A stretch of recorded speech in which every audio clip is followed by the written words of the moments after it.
Howdy peeps, and welcome back to the channel. Now this is going to be kind of a how I do sort of video, but it's more of a quick tips and tricks, little bits that can help, or things that I've found out or been told that just prove to be useful in everyday modelling. Most of which you'll probably be aware of, but there's going to be somebody who doesn't know these things, so we'll start out most fairly basic, simple, obvious stuff. And we'll start out with stretching sprue. Now, we've all heard of it, we've all seen people who've used it. Some people seem to have some troubles with it. Now I'm going to use a Tamiya sprue here. This is out of the SU-76 kit. In general, the better the plastic, the better the results. And with, especially with Tamiya, but they will mark on the back of the tab where the sprue letter is, in this case B, and it does say PS if that's picking that up on the back of the tab, short for polystyrene. You don't want to be trying this with other kinds of plastic, ABS or PU or other things like that. You can A, get some very nasty fumes come off of them, and B, it just might not work. So we just want a piece of sprue. Let's grab that bit out of the middle. There we go, as it hasn't got any lumps and bumps on it. Add that back in the pile of dead sprues to go into the bin. Other than cutters, we obviously need something of a tool to heat the sprue up. Now, if you're not too confident with things like lighters, one of the little tea light candles is superb. Obviously try and keep as much wind out of the room as you can, so I've got the window open, well, ajar today, so sure you can probably hear the wind in the trees in the background. I was trying to get fresh air flowing, helping with cold and all that stuff. So we get our sprue, we get, in this case, just a bog standard throwaway lighter, nothing special. Light the lighter, put the sprue over the flame, not in it, and just keep turning it. You'll see the sprue start to change colour, and then it will flop, and you can just pull. Steady, steady, steady pull until it starts to get tight. Obviously the quicker you pull it, the thinner it will go. But there we go, stretch sprue. Easy as that. I just chop the bits off the ends. Now, for whatever reason you might want to be using stretch sprue, whether it be aerials, antennae on tanks or planes or whatever. Yeah, cool enough to go in the bin. If you keep the tension fairly constant, you'll end up with a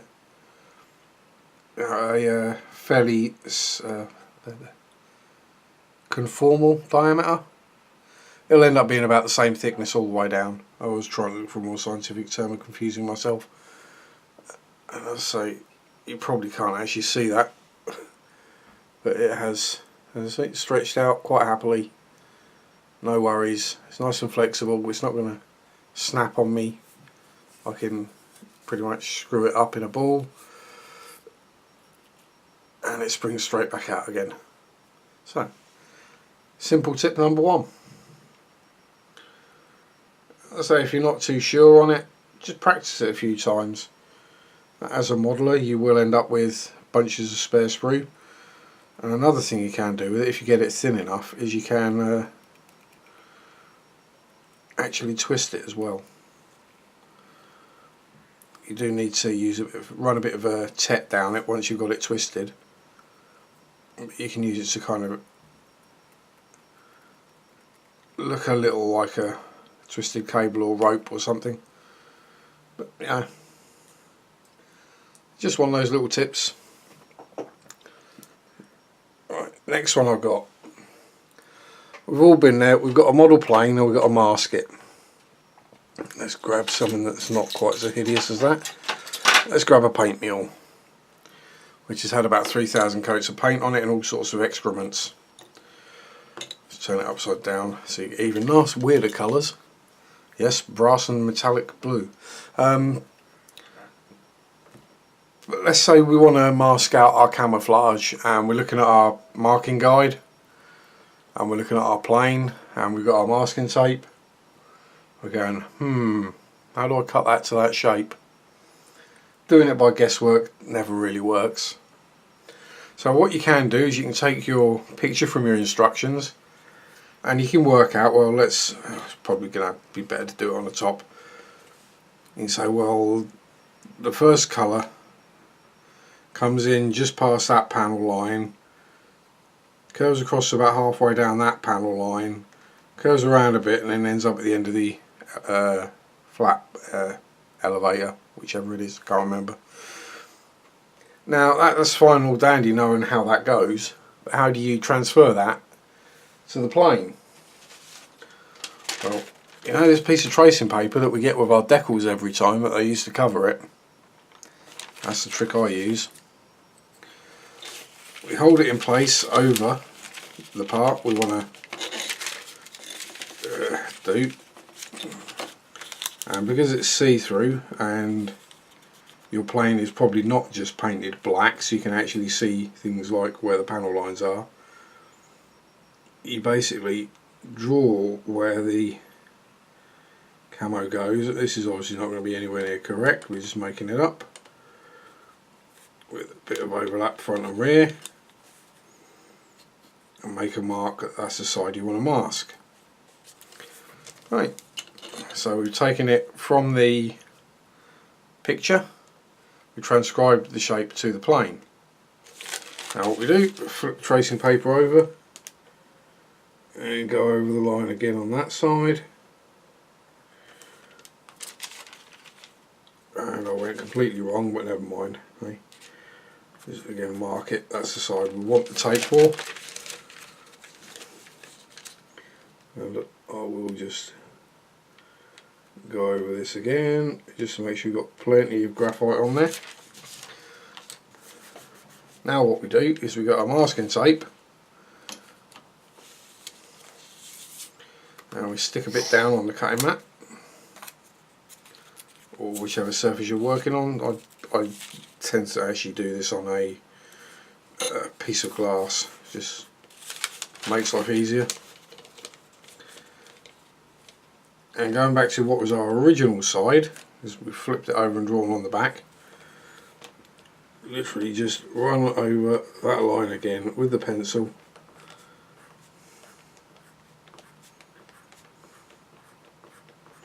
a fairly soft one, unless this is a 4B, and we just go over those marks again so we know which side we want to keep.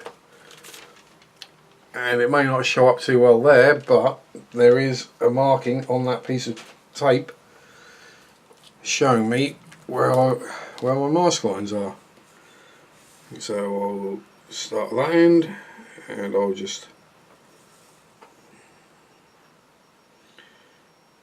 follow the line on the piece of tape.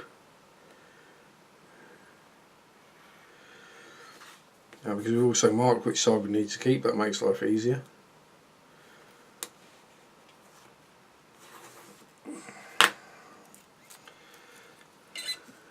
And we just screech, screech, screech again. We just line that up on the plane and then just another bit of masking tape over that gap there, and that's that line cut. Hard edge camo the easy way. Well, there are other ways of doing it, it's just a way that I've done it in the past and I find it fairly successful. Obviously you've still got the negative of that, so if you made a boo-boo and you wanted to go back, you can remask with the negative as well. So there we go, that's another one. Something else some people have noticed, and me among them, the new style Citadel paint tubs have a really annoying habit of not wanting to stay open. Non-oil. Why am I shaking it? I don't know. So if we open it up, they just keep closing themselves. They open it all the way up, and okay, the shades aren't too bad because there's not a huge amount, but with the paints they still do that. Ugh. There's some jamming in that one. Yeah. So how do we keep them open? Another use for our friend Mr. Cocktail Stick. We flip the lid back. Oh, I've chosen the wrong size pot here, haven't I? I should have gone with a smaller pot. Typical Sharpie, always messing up. And yeah, this one will definitely make a mess. Right. As you can see, it just wants to close itself up at the slightest provocation. So we open her up, stick our cocktail stick in the back, and voila, lid stays open. And actually, if I grab a pot of one of the dry brush paints, I say paints, I don't know if you could actually call them a paint really. These Sigma-X, then I can tip it up and show you where the line is, where you're actually putting it. Yeah, well, right up there, and it will shut and it will hold the cocktail stick in place, and it will keep the lid open. And just show you how thick these here dry brush paints are. Nothing's happening. It's open. Yeah, so if you buy a pot of the Citadel Dries and it's like that, that's how they're supposed to be. Another one people sometimes I see on Facebook pages and forums have issues with, the Revel contactors. Sometimes the needle gums up.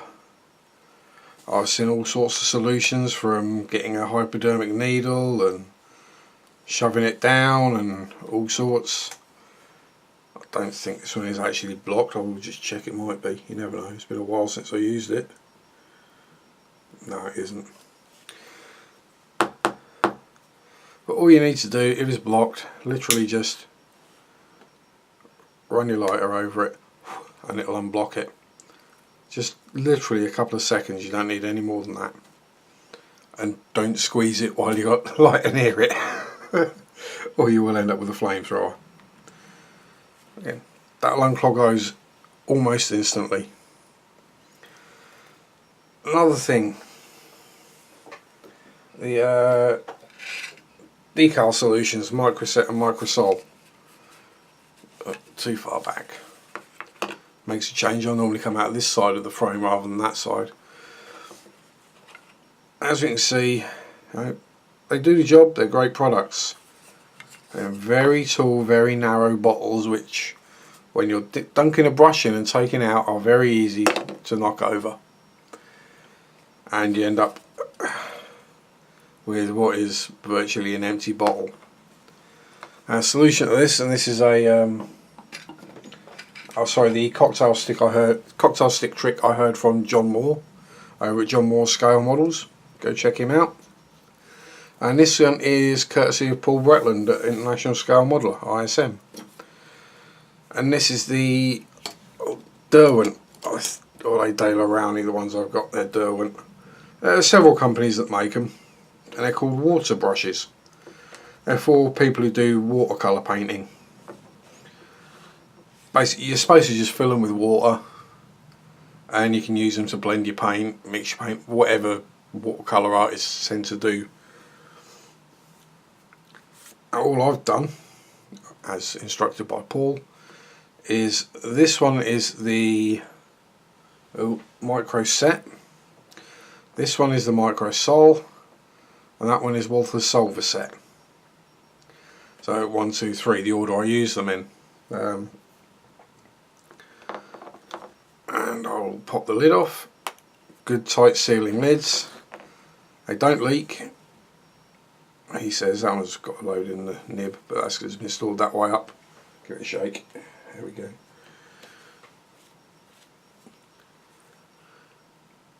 And basically you just use it as a paintbrush to paint your decal solution onto your model. You can leave it on the bench like that. It's not going to leak and dribble everywhere. It's not going to evaporate because they do seal really well when you put the lid on. You'll hear when I put the lid on the clip. And yeah, just takes some of the hassle out of doing your decals and saves your money. And they're a good. I can't remember how much they were. They were a good few quid each, but I got them from an art supply shop, so you'd probably be able to pick them up cheaper on eBay or Amazon or somewhere. And as I say, they just take some of the hassle out of doing decals, which some people enjoy doing, some people hate doing. I don't mind doing, I just suck at it. So yeah. And the next problem people have is dirty manky brushes.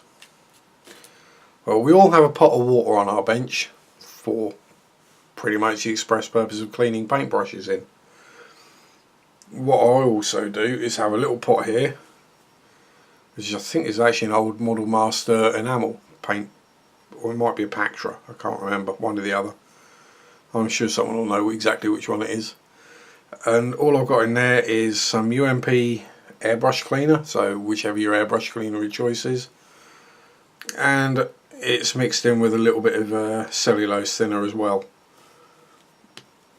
There's also one kicking about somewhere with white spirit in that I use for cleaning oil paints out of brushes.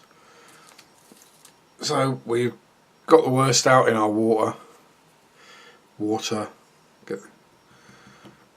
Again, you just give it a rattle around and degunk. Job done.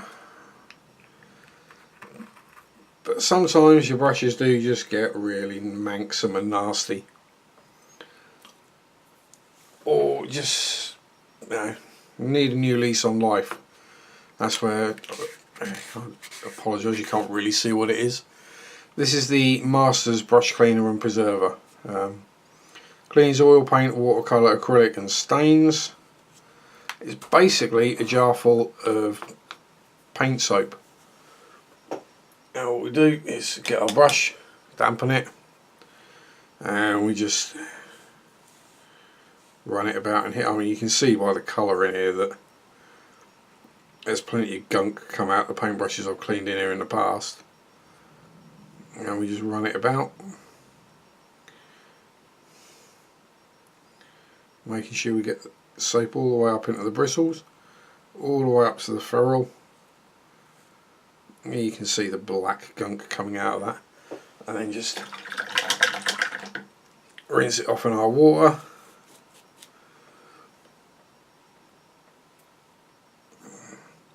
And okay, this is a bad example of a brush to use because it's pretty much had it, but cleaner. And you keep doing it, you end up with your brushes being virtually brand new clean again. So it's one of those things, if you keep on top of it, it's a bit of a chore, but especially if you buy more expensive brushes, it's well worth it. Now I think I'm about there for now. That's everything I thought of and put on my list. If you think of anything you'd like me to show, or you've got anything you think other people would like to see and you don't have your own channel, let me know and I'll pop it in the next one of these. I aim to make these a kind of ongoing series-y sort of sporadic thing. Just as I think of enough ideas to make a video, then I'll put them together and make one. So I think that about covers us from there. Enjoy your modelling, have fun, rock on, peace out, and bye bye.